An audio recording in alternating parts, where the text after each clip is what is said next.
Dad little prince ಬ್ಲಾಗ್ಗೆ ಸ್ವಾಗತ. ನಾನು ನಿನ್ನೆ ಬಂದೆ ನಮ್ಮಮ್ಮ ಮನೆಯಿಂದ, 10 ದಿನ ಅಲ್ಲಿದ್ದೆ.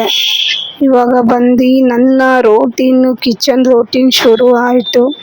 ಎಷ್ಟು ಅಂದರೆ ಫುಲ್ಲು A to Z ಮಾಡಬೇಕು. ಇಲ್ಲಿ ಬಂದು ಅಂದರೆ 10 ದಿನ ಇರಲಿಲ್ಲ ಅಂದ್ರೂ ನನಗೆ ಇಲ್ಲಿ ಹಬ್ಬ ಹೋಗಿರುತ್ತೆ, ಕೆಲಸ ಸುಸ್ತಾಗೋಗಿರುತ್ತೆ. ಎಲ್ಲ ತೆಗ್ದು, ಹಬ್ಬಕ್ಕೂ ಏನು ಕ್ಲೀನ್ ಮಾಡಿರಲಿಲ್ಲ. ಇವಾಗೆಲ್ಲ ತೆಗ್ದು ಎಲ್ಲ ಕ್ಲೀನ್ ಮಾಡ್ಕೊಳ್ಳೋಣ ಅಂತ ಎಲ್ಲ ಕ್ಲೀನ್ ಮಾಡ್ಕೊತಾ ಇದ್ದೀನಿ. ನೋಡಿ, ಎಲ್ಲ ಫುಲ್ಲು ಕ್ಲೀನ್ ಮಾಡಿ ಎಲ್ಲ ಎತ್ತಿಕ್ಕಿ ಎಲ್ಲ ಒರೆಸಿ ಗುಡಿಸಿ ಪ್ರತಿಯೊಂದು ಮಾಡಬೇಕು. ಯಾಕಂದ್ರೆ ಧೂಳಾಗೋಗಿತ್ತು. ನನಗೆ ವಾರಕ್ಕೂ ಅವಾಗ 15 ದಿನಕ್ಕೆ ಒಂದ್ಸಲಿ ಮಾಡ್ಕೊತಿದ್ದೆ. ಇವಾಗ 2 ತಿಂಗಳಿಂದ ಅಡುಗೆ ಮನೆಯೂ ಏನು ಕ್ಲೀನ್ ಮಾಡಿರಲಿಲ್ಲ. ಅದಕ್ಕೋಸ್ಕರ ಕ್ಲೀನ್ ಮಾಡಿಕೊಂಡು ಎಲ್ಲ ಒಜ್ಜಿ ಎಲ್ಲ ಒರೆಸಿ ಗುಡಿಸಿ ಎಲ್ಲ ಮಾಡಿಬಿಡೋಣ ಅಂದ್ಕೊಂಡು ಎಲ್ಲ ತೊಳಿತಾ ಇದ್ದೀನಿ. ಎಲ್ಲ ತೊಳೆದು ಎಲ್ಲ ಒರೆಸಿ ಎಲ್ಲ ಮಾಡೋ ಅಷ್ಟೊತ್ತಿಗೆ ರಾತ್ರಿ ನೈಟ್ 8 o'clock ಬಂದುಬಿಟ್ಟೆ. ಇವತ್ತು ಎಲ್ಲ ಸೆಲ್ಫ್ಗಳೆಲ್ಲ ಒರೆಸ್ಕೊಂಬಿಡೋಣ ಅಂತಾನೆ ಇವತ್ತು ಬೇಗನೆ ಬಂದುಬಿಟ್ಟೆ. ಯಾಕಂದರೆ ಈ ಮನೆಗೆ ಬರಬೇಕಂದ್ರೆ ನಾನು ಬೇಗ ಬಂದು ಕ್ಲೀನ್ ಮಾಡ್ಕೊಂಡ್ರೆ 12 ಗಂಟೆಗೆ ಮುಗೀತು. 8 ಗಂಟೆಗೆ ನಿಂತವಳು 12 ಗಂಟೆವರೆಗೂ ಕೆಲಸ ಬರೀ ಅಡುಗೆ ಮನೆ ಕೆಲಸ ಮಾತ್ರ ಆಯಿತು. ಬೇರೆ ಅಡುಗೆ ಇಲ್ಲ, ಎಂಥದ್ದು ಇಲ್ಲ, ಬರೀ ಕ್ಲೀನಿಂಗಲ್ಲೇ ಆಗೋಯಿತು. ಅಷ್ಟು ಧೂಳಿತ್ತು. ಏನು ಅಷ್ಟು ಕ್ಲೀನ್ ಮಾಡಿರಲಿಲ್ಲ. ಎಲ್ಲ ನೋಡಿ ಕಿಟಕಿ ಎಲ್ಲ ಒರೆಸ್ಕೊಂಡು ಎಲ್ಲ ಮಾಡಿಕೊಂಡು ಪ್ರತಿಯೊಂದು ಹಿಂದೆಗಡೆ ಎಲ್ಲ ಫುಲ್ ಒರೆಸ್ಕೋಬೇಕು. ಅದೆಲ್ಲ ಮತ್ತು ಧೂಳು ಫುಲ್ಲಾಗಿ ಹೋಗಿತ್ತು ಇವತ್ತು ಆ ಸೆಲ್ಫ್ಗಳ ಮೇಲೆ. ಅವೆಲ್ಲ ತೆಗ್ದು ಆ ಗಿಡಗಳ್ದೆಲ್ಲ ಇತ್ತು, ಅವೆಲ್ಲ ಡೆಕೋರೇಷನ್ ಐಟಮ್ ಎಲ್ಲ ಒರೆಸಿ ಗುಡಿಸಿ ಹೆಂಗೆ ಅಂದರೆ ನನಗೆ ಕಾಲು ಬೇರೆ ಮಂಡಿ ಬೇರೆ ನೋವು, ಎದ್ದೇಳೋಕ್ಕಾಗ್ತಿಲ್ಲ, ಕೂತ್ಕೊಳ್ಳೋಕ್ಕಾಗ್ತಿಲ್ಲ. ಹಂಗೂ ಮಾಡಲೇಬೇಕಲ್ಲ, ಅದಕ್ಕೆ ಬೇಗ ಮಾಡ್ಕೊಂಬಿಡೋಣ ಅಂತ, ಕಷ್ಟನೋ ಸುಖನೋ ಮಾಡ್ಕೊಂಬಿಡೋಣ ಅಂತ ಮಾಡ್ಕೊತಾ ಇದ್ದೀನಿ. ಎಷ್ಟು ಅಂದರೆ ಸಾಕಾಗೋಗಿರುತ್ತೆ.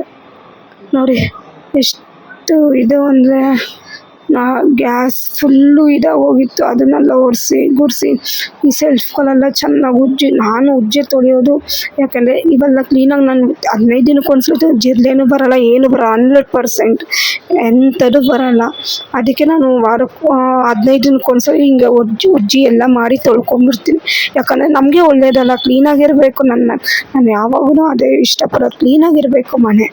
ಎಷ್ಟೇ ಕಷ್ಟನೋ ಸುಖನೋ ಕ್ಲೀನ್ ಮಾಡ್ಕೊಳ್ಳೋದು ಮಾಡ್ಕೊತೀನಿ. ಯಾರು ಬರಲಿ ಯಾರು ಬಂದಿಲ್ಲ ಇಲ್ಲಿ ನಾನು ಕಷ್ಟನ ಸುಖನ ನಾನು ಮಾಡ್ಕೊತೀನಿ.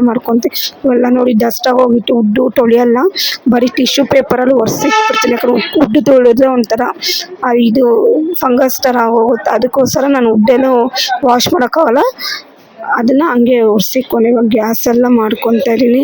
ಗ್ಯಾಸ್ ಅಂತೂ ಫುಲ್ಲು ಗಲೀಜಾಗೋಯ್ತು. ಚೆನ್ನಾಗಿ ಉಜ್ಜಿ ನಂಗೆ ಅದೇನು ಒಂದ್ಸಲಿ ಉಜ್ಜಿದ್ರೆ ಯಾಕೋ ಸ್ಯಾಟಿಸ್ಫ್ಯಾಕ್ಷನ್ ಆಗಿಲ್ಲ. ಮತ್ತೆ ಉಜ್ಜಿಬಿಟ್ಟು ಎಲ್ಲ ಮಾಡಿ ಉಜ್ಜಿ ಪ್ರತಿಯೊಂದು ಒರೆಸಿ ಇವಾಗ ಇದೆಲ್ಲ ಸೆಲ್ಫ್ಗಳೆಲ್ಲ ತೊಳ್ಕೊಂಡಾಯಿತು. ಇವಾಗ ಇದು ಚೆನ್ನಾಗಿ ಉಜ್ಜಿ ತೊಳ್ಕೊಂಬಿಡೋಣ, ಕೊಳಾಯಿ ಪ್ರತಿಯೊಂದು.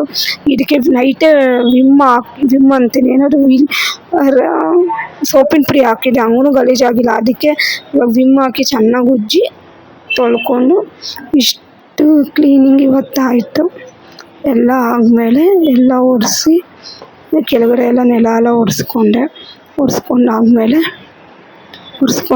ನೋಡಿ ಫುಲ್ಲು ಗಲೀಜಾಗೋಯ್ತು. ನೆಲ ಎಲ್ಲ ಒರೆಸಿ ಗುಡಿಸಿ ಇದಾಕಿ ಸೆಲ್ಫ್ಗಳೆಲ್ಲ ಆಲ್ರೆಡಿ A to Z ಮಾಡಿಬಿಟ್ಟೆ. 8 ಗಂಟೆಗೆ ನಿಂತವಳು 12 o'clock 4 ಅವರ್ಸಲ್ಲಿ ಎಲ್ಲ ಒರೆಸಿ ಗುಡಿಸಿ ಧೂಳೋದ್ರಿ ಎಲ್ಲ ಮಾಡ್ಕೊಂಡ್ಬಿಟ್ಟೆ ಈ ಸಲ. ಮತ್ತೆ ರಿಪೀಟ ನೋಡಿ ಹೆಂಗಿದೆ ನನ್ನ ಅಡುಗೆ ಮನೆ. ಸಿಂಪಲ್ಲು, ಚೆನ್ನಾಗಿ